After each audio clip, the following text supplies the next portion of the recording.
साहब बिल्कुल गलत है। मैं यहाँ 2013 से दुकान किराए पे लेके रह रहा हूँ। उस टाइम मैंने इनको 7.5 लाख रुपए दिए थे। जी मेरे पैसे दे दो, मैं दुकान को आज ही करे जाऊँ। यही मैंने कोर्ट केस डाल रखा है, कोर्ट में मैंने यही बोला है जी मेरे पैसे दिला दो। ये उनके पास जा रही है भाई इसके हाथ पैर तोड़ दो या इसके कुछ कर दो ताकि दुकान खाली कर जाए। सर कि आपको एक केयर टेकर के रूप में रखा गया था, किस तरह आपसे इनका संपर्क हुआ और किस तरह केयर टेकर से किराया और फिर दुकान मालिक तक का ये सफर रहा के बारे में बताएं कि क्या क्या उन्होंने झूठ बोला है और आप अपनी जगह सही है और दुकान का असली मालिक है कौन, गलत है? झूठे हैं जी। जब एक बात बताओ ना जी, वो भर्ती करवाते हैं, ठगाबाजी करते हैं, उनके खिलाफ मुकदमा आज भी खड़ा हुआ है, कोर्ट में केस चल रहा है। कानून पर पूरा भरोसा है, मैंने कानून की ही मदद ली है, ना मैंने कभी लड़ाई झगड़ा किया। मुझे कानून पे भरोसा है, कानून जो भी करेगा मेरे लिए अच्छा हो बुरा हो वो कानून करेगा। जाते नहीं, मैं स्कूल में जॉब करती थी और अब वो दुकान नहीं खाली कर रहा है। उसने हमें इतना परेशान कर रखा है कि और हम जब भी दुकान पे जाते हैं ना तो ही पुलिस वाले जैसे मैं बीच में हमने इसने केस डाल दिया, बोला कि मुझे स्टे का केस चाहिए। इसने वो स्टे भी कोर्ट से खारिज हो गया। ये हमारा एक दुकान का खाली कराया जो जायज़ है, नाजायज़ तो है नहीं करा। मैं इतनी बूढ़ी औरत तो मैं कहाँ जाऊँ, किसके पास जाऊँ बताओ? मेरे को इतना परेशान कर रखा, मैं कोर्ट में कहाँ तक लड़ूँ, किसके पास जाऊँ मैं लड़ने के लिए बताओ? कोई विश्वास नहीं है, मैं तो विश्वास खो बैठी है, मुझे कोई विश्वास नहीं है। मैं तो इतनी परेशान हूँ, मैं अकेली हो रही, तो मैं किसको जाऊँ, किसको बुलाऊँ जाके? दुकान है, मेरे नाम है, इसके नाम कुछ है तो मेरी खाली क्यों नहीं करवाते? जब मैं जाती हूँ तो मुझे खाली करवा के दी जाए मेरी दुकान। मुझे बैठने के लिए जगह चाहिए, मुझे मैं भी तो कुछ दो रोटी के लिए कहीं खाऊं, कहाँ जाऊँ, किससे मांगू रोज? नमस्कार, मैं सतीश कुमार और आप देख रहे हैं रेवाड़ी हलचल। और जैसा कि आपको पता होगा, कल हमने एक वीडियो बनाई थी। रेवाड़ी में एक दुकान किराएदार ने दुकान पर कब्जा लिया हुआ है, इस तरह के आरोप लगे थे दुकानदार पर, और वो मनोज कुमार गुरावड़ा के जिन पर ये आरोप लगे थे। आज हम मिल रहे हैं दूसरे पक्ष से, मनोज कुमार से। वो क्या कहते हैं इस बारे में, कितनी सच्चाई है जो पिछले पक्ष कल जिन्होंने बात की थी, जिन्होंने आरोप लगाए थे मनोज पर, कितना सच्चाई है उनमें और कितना सच बोल रहे हैं और क्या कहते हैं मनोज इस केस के बारे में। तो चलिए मिलते हैं। तो हमारे साथ बने हुए हैं मनोज कुमार जी। जैसा कि आपने कल वीडियो में देखा था, मनोज कुमार जी के ऊपर आरोप लगाए थे एक परिवार द्वारा इनको दुकान खाली ना करने के ऊपर। तो आज मनोज कुमार जी ने भी अपना पक्ष रखा है। वो बताना चाह रहे हैं कि जो भी मेरे ऊपर आरोप लगाए हैं वो सरासर गलत हैं, झूठ हैं। क्या कहते हैं मनोज जी इस बारे में जानते हैं हम इसी से। सर, क्या मामला था? आप जो कह रहे हैं कि ये जो वीडियो कल बनाई गई थी और जो आरोप आप पर लगाए हैं वो गलत हैं, निराधार हैं, तो क्या सच्चाई है वो बताइए जरा। साहब बिल्कुल गलत है। मैं यहाँ 2013 से दुकान किराए पे लेके रह रहा हूँ, हर महीने इनको किराया दे रहा हूँ। अच्छी पारिवारिक मिलन हो गया था सबका। 2021 में ये आंटी मेरे पास आई, बोला मेरा लड़का लग गया, मेरी लड़की लग गई, कहो तो आपको नौकरी लगा दूँ। मैं तो यहाँ अच्छा खासा कमा रहा हूँ, मुझे क्या ज़रूरत है? बोला अपनी मैडम को लगवा दो जी। तो मैंने अपनी मैडम को इनको डॉक्यूमेंट दे दी, उन्होंने जो पैसे मांगे वो पैसे दे दिए। फिर बोला एक कैंडिडेट और चाहिए, तो एक भाई मेरा मिलने वाला था, वो भी बैठा हुआ था, वो बोला मेरा करवा दे, तो मैंने उनका भी दे दिया।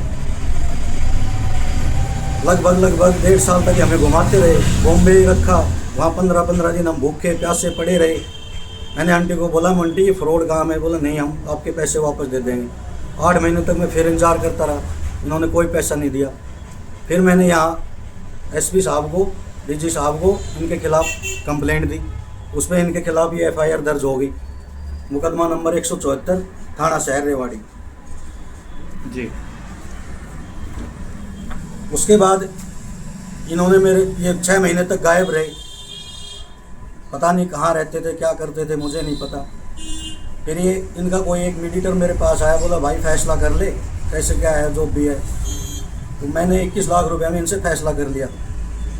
इन्होंने वो पेमेंट दे दी। मैंने उस टाइम ये बोला भाई दुकान खाली करनी पड़ेगी। मैं जी मैं दुकान खाली करूँगा तो मेरा दुकान का पहले मैंने इनको कुछ पैसा दे रखा है, जो कि 2018-19 में था। कमेटी कुछ पैसे भरवा के ओनर के नाम ज़मीन ये दुकान मतलब उतरवाने के वो पैसे ले रही थी, क्या कुछ मुझे नहीं पता। मैं कहा ये मेरे पास आई, बोला हमारे पास नहीं है तो आप दुकान ले लेना या फिर अपने ब्याज समेत पैसे ले लेना। तो मैंने उस टाइम इनको पैसे दे दिए। कितने पैसे दिए? उस टाइम मैंने इनको 7.5 लाख रुपए दिए थे। 7.5? उनका प्रूफ है आपके पास? हाँ, मैंने अकाउंट में डाल रखे हैं जी, विद चेक जा रहा है। सन 2018 या 19 है वो, मैंने डेट 18 या 19 में आपने इनको 7.5 लाख रुपए दिए दुकान के एवज में, दुकान लेने के। भर्ती का मामला है वो बिल्कुल अलग है इससे दुकान से। जी। इन्होंने क्या किया, चालबंदी खेल के मेरे साथ उसी में समझौते में एक छोटी सी लाइन लिखवा लाई कि भाई मैं 6 महीने में दुकान खाली कर दूंगा। ऐसा आपने एक्सेप्ट किया? अब तो मैं मान रहा हूँ, उस टाइम तो मुझे नहीं पता था जी ये बातें। आपने देखा नहीं था? मैंने देखा नहीं, इस गुडविल पे कर दिया। अच्छा। अब जब आप दुकान वो कह रहे हैं, कल आपने वीडियो में देखा होगा कि दुकान खाली करने के लिए बोल रहे हैं, तो आप दुकान खाली नहीं कर रहे हैं, तो क्या कारण है उसका? वजह मैंने क्या है? उनको बोला जी मेरे पैसे दे दो, मैं दुकान आज ही करे जाऊँ। यही मैंने कोर्ट केस डाल रखा है, कोर्ट में मैंने यही बोला है जी मेरे पैसे दिला दो, मैं दुकान खाली 5 मिनट में खाली कर दूंगा और दुकान। 7 लाख रुपए आपने नगद दिए हैं हाँ जी। उस भर्ती वाले घपले के अलावा दिए हैं? भर्ती के अलावा जी उसमें भी मैंने कम से कम 7-8 लाख का लॉस खा के, एक परिवार कह लो या किसी दाव में लगा लो, कुछ भी लगा लो, उसमें 7-8 लाख का लॉस खा के मैंने वो फैसला किया था। मनोज जी, मैं बात करूं आपके रोजगार की, आपके घर की, तो किस प्रकार के आपके हालात हैं और आपका इसके अलावा भी कोई और दूसरा धंधा है क्या? नहीं सर, इसके सिवा मेरा कोई धंधा नहीं है, और उनके पास तो शायद और भी होंगे रास्ते, मेरे पास इसके सिवा कुछ नहीं है। नहीं, आप पे सरासर उन्होंने 8-10 महीने पहले उन्होंने बिजली का कनेक्शन कटवा दिया कोर्ट केस डालने के बाद। अब बगैर बिजली आप बताओ आप यहाँ क्या कर लोगे दुकान पे? मेरा धंधा बिल्कुल डाउन पड़ा है। इतनी देर से आप भी बैठे हो, कोई कस्टमर आया है? जी बिल्कुल। मैं डेली ये बैटरी बदल के जाता हूँ, अपनी घर से चार्ज करके डेली बैटरी उठा के ले जाता हूँ शाम को, जब तक ये चलती है, जब तक बैठता हूँ अपने घर जाके चार्ज लगा देता हूँ, उसके बाद सुबह फिर लेके आता हूँ।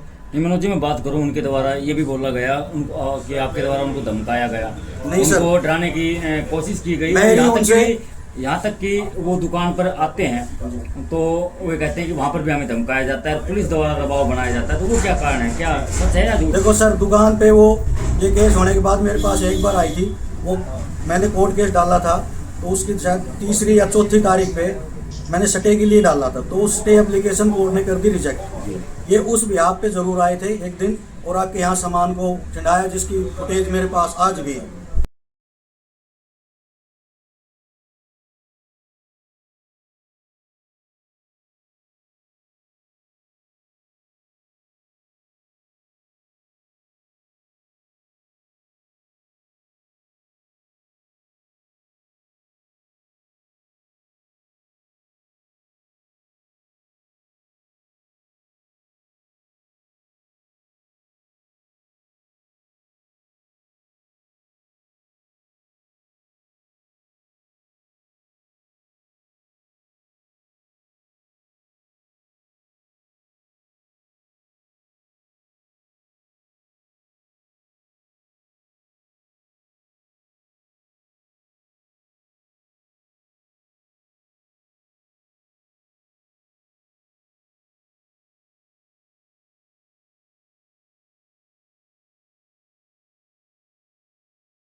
भी रखी है फुटेज, मैंने कोर्ट को दे रखी है। ये 4-5 आदमी थे इसके साथ, मैं था नहीं, मेरा लड़का बैठा हुआ था जो मैंने यहाँ काम के लिए रख रखा है, उसके साथ बाकी मारपीट करने की कोशिश की, बाकायदा उसमें फुटेज में दिख रहा है। और यहाँ बैठ गई, ऐसे बोले जब तक नहीं जाऊंगी, जब तक दुकान खाली नहीं करेगा। तो मैं फिर क्या, मैंने पुलिस की मदद ली, जो मेरे ऐसे ऐसे आके बैठ गई है, बेवजह मुझे परेशान कर रही है। पुलिस वालों ने दोनों का पक्ष सुना, दोनों के डॉक्यूमेंट देखे, और फिर भी मैंने उस पर फैसला कर लिया, इनके खिलाफ मुकदमा दर्ज नहीं कराया, जबकि पुलिस मुकदमा दर्ज कर सकती थी इनके खिलाफ। बिल्कुल। मतलब चलो कोई बात नहीं, मिस्टेक हो जाती है। कोर्ट केस आज भी चल रहा है, अभी 15 मई की तारीख है इसी महीने। इसके अलावा फिर उन्होंने मेरे खिलाफ एसपी साहब को एक दरखास्त दी, अभी मेरी दुकान कब्जा रखी है। डीएसपी साहब के यहाँ से नोटिस आया मेरा, मैं उनको भी वहाँ जाके अपने प्रूफ वगैरह जो थे मैं वहाँ देख के आया, उन्होंने भी वो खारिज कर दी। मनोज जी, मैं बात करूं, उनके द्वारा ये कह रहा है कि आप दुकान पर कब्जा करके बैठे हैं, और तो क्या कब्जा करके बैठे हैं? नहीं सर, कहाँ कब्जा, मैं तो आज छोड़ दूँ, मेरे पैसे दे दो, मैं तो भूखा मर रहा हूँ, काम यहाँ है नहीं, क्या काम है बगैर लाइट के, बताओ। तो आपकी तरफ से कोई दबाव नहीं है? कोई नहीं है जी। तो सर जैसा कि उन्होंने बताया कि आपको मेरे पास ऐसे ऐसे लोग आए हैं कि भाई ये उनके पास जा रही है, भाई इसके हाथ पैर तोड़ दो या इसके कुछ कर दो ताकि दुकान खाली कर जाए। मतलब आपको ही धमकियाँ मिल रही है? मेरे को मिल रही है जी धमकी, मैं प्रूफ कर सकता हूँ। सर वो क्या कारण रहा कि नौबत यहाँ तक पहुँची? नौबत जी इनकी सोच है, इनकी छोटी सोच है जी, सोच की वजह से। हाँ जी। अगर मैं बात करूं इनके आपके पक्ष में अगर कुछ होता है तो मतलब दुनिया का सबसे अच्छा काम है, इनको अगर थोड़ा सा नुकसान होता है तो बुरा ही बुरा है। नहीं, आपका गांव की मैं बात करूं, आपका गांव रेवाड़ी से जो जिला है अपना, वहाँ से कितना दूर पड़ता है? मेरा यहाँ से 22 किलोमीटर पड़ता है जी। तो क्या कभी ऐसा हुआ कि आप पे दबाव बनाने के लिए यहाँ पर अपने गांव से कुछ लेके आए हो या धमकी इनको दिलवाई हो? नहीं, मेरा गांव का कोई बंदा नहीं आता जी, मिलने वाला वैसे कोई आ जाता है तो अलग बात, लेकिन इनसे तो मेरी उसके बाद मुलाकात ही नहीं हुई है। तो आप ये मान रहे हैं कि अगर दुकान उनकी ही है, अगर वो आपको 7 लाख रुपए देते हैं आपका, तो आप दुकान खाली कर सकते हैं? मेरा जी 7+ ब्याज है, 7 और इन्होंने कोर्ट में खुद कबूला है कि भाई हमने दुकान भाई बंदे में दे रखी है। तो कोर्ट में वकील साहब ने कहा जो मैं 6000 इनको हर महीने डाल रहा था, इसके अकाउंट में डाल रहा था 20 तक, तो उसके बाद मैंने नगद दे रहा था। तो वकील साहब ने बोला कि जब ये किराए पे नहीं है तो ये 6000 किस नाम के हैं, तो वो टोटल क्लेम करके हमने 15 लाख का वो कोर्ट में चल रहा है हमारा। तो आपके कहने के हिसाब से आपने उनको 15 लाख रुपए दे रखे हैं जी, वो मेरे दे दो और दुकान ले लो। इन अकाउंट जी। उस परिवार ने बताया सर कि आपको एक केयर टेकर के रूप में रखा गया था, किस तरह आपसे इनका संपर्क हुआ और किस तरह केयर टेकर से किराया और फिर दुकान मालिक तक का ये सफर रहा? सर मैं 2011 में यहाँ आया था इनके पास, इन्होंने एक कोई बंदा था बिहार का, दुकान उसको दे रखी थी, तब भी इनके पास नहीं थी, उनको दुकान दे रखी थी। वो मेरे रिलेशन, मेरे जीजाजी हैं, वो उनके साथ पड़े हुए थे, तो बोला कोई बंदा चाहिए जो काम कर ले यहाँ। मैं उस टाइम आया था, वो लड़का ना कि ये, वो जो भाई साहब थे, मुरली नाम था उनका, उन्होंने मुझे 5000 रुपये देते थे। वो मैंने यहाँ इनके यहाँ ओनली 16-17 महीने काम किया। उसके बाद मैंने अपनी खुद की दुकान गवर्नमेंट बॉयज़ स्कूल के गेट के सामने, राजकुमार सैनी है, आप उनसे पता कर लो, मैंने वो दुकान वो किराए पे लेके मैं अपना काम धंधा वहाँ जमा दिया, अपना पर्सनल करके जी। वहाँ मेरा 7-8 महीने मैंने वो दुकान करी। उसके बाद वो मुरली आया, बोला भैया हम दुकान खाली कर रहे हैं, अगर आप वो दुकान लेना चाहते हो तो भले ही ले लो। उन्होंने उस टाइम एक रामपुरा का एक लड़का रख रखा था यहाँ पर, तो हमारी बातचीत होगी, इनसे बातचीत होगी, ये बोली भाई इनसे तो मैं 5,500 रुपये किराया था, लेकिन अब 6,000 करूँगी। वो ठीक है 6,000, मैंने यस कर दी। 2.5 महीने तक वो भी दुकान चली रही है, भी चली। अब वहाँ के जैसे मैंने कस्टमर जो मेरे बने हुए थे मैं उनको धीरे धीरे बता के फिर अपना पूरा यहाँ अपना सेटल कर लिया। इनका ये कह रहे हैं भाई कोई भी इनका सामान ना इनके नाम से है, कनेक्शन जो उनका है मेरे नाम से 2017 से चल रहा है, जो भी आपको सामान नज़र आ रहा है सब मेरा है। यहाँ तक कि ये टाइल वगैरह जो लगवाई सब मैंने लगवाई है। इन्होंने आज तक 1 रुपया नहीं है। मैं खुद बोलता था आंटी दिवाली पे तो थोड़ी सफ़ेदी करवा दो, बोल करवा ले खुद। नहीं, उनका कहना ये है कि आपको दुकान सारा सामान उनका है, वीडियो में भी उन्होंने बोल रखा है। नहीं सर, मेरा सामान है, बताओ तुम। CSC मेरे नाम से है, बैंक DSP मेरे नाम से, उनके नाम से है क्या? उनके नाम से एक मीटर लगवा था, वो भी कटवा दिया उन्होंने ताकि भाग जाए यहाँ से। तो मैं बगैर लाइट के यहाँ परेशान हो रहा हूँ, मेरा धंधा ठप हो रहा है। करना होकर आपकी दुकान आपकी है, रेंट दे रहा हूँ जी मैं। रेंट दे। किराया दे रहा हूँ जी। और 22 के बाद मैंने इसलिए बंद किया जी, मेरे पहले इनके पास इतने पैसे जा रहे हैं, जो वो ही नहीं दे रहे तो मैं और किस लिए दूँ, आप बताओ। आप सर कह रहे हैं कि 7.5 लाख रुपए मैंने दे रखे हैं, प्लस उनका ब्याज और जो किराया दिया वो वापसी वसूल की चाहते हैं आप। अगर वो दुकान छुड़वाते हैं तो 15 लाख रुपए टोटल बता रहे हैं आप उनके मांगते हैं। हाँ जी। और उनका आरोप है कि वो आपका और उनका पैसे का कोई लेन देन नहीं है, जो भी था सब बराबर हो वो चुका तो था। जी इनके लिए मना करी थी, जो एफआईआर में जो हुई थी इनके लिए मना कर रहा था, फिर विद प्रूफ क्यों दिए मेरे को डेली, इनके लिए भी मना कर रही थी। बोला हमारे पास तो 8 लाख 10 लाख आए हैं जी। आपने स्टे के भी ऑर्डर लेने का प्रयास किया, वहां भी आपकी किया था जी, एप्लीकेशन कैंसिल हाँ, कर दी वो गई मेरी है एप्लीकेशन कैंसिल होगी। बाकी मैंने अपना सिविल सूट डाल रखा है, वो कोर्ट केस चल रहा है जी। तो क्या लगता है आपको, क्या उम्मीदें हैं आपको और क्या प्रयास है आपके, और उनके बारे में बताएं कि क्या क्या उन्होंने झूठ बोला है और आप अपनी जगह सही है, और दुकान का असली मालिक है कौन? तो जी असली मालिक तो कमेटी है जी वो भी यहाँ किराएदार हैं, और किराए पे उन्होंने मुझे किराए पे दे रखी है। जी वो शायद मेरे ख्याल से 200-400 रुपये किराया देते होंगे, मुझसे 6,000 ले रहे हैं। जी रही बात ये किस टाइप के हैं, मैं जी किसी के बारे में कुछ गलत ना आज तक बोला है ना मैं बोलना चाहूँ, सबको पता है कौन कैसा है। जी मेरे को यहाँ 12-13 साल हो गई, सबको पता है कि मनोज सही है या वो सही है, सबको पता है यहाँ। जी। तो कहने का मतलब ये है जो आरोप उन्होंने लगाए हैं वो सारे निराधार हैं, गलत हैं, झूठे हैं जी। जी। जब एक बात बताऊँ ना जी, वो भर्ती करवाते हैं, ठगाबाजी करते हैं, उनके खिलाफ मुकदमा आज भी खड़ा हुआ है, कोर्ट में केस चल रहा है।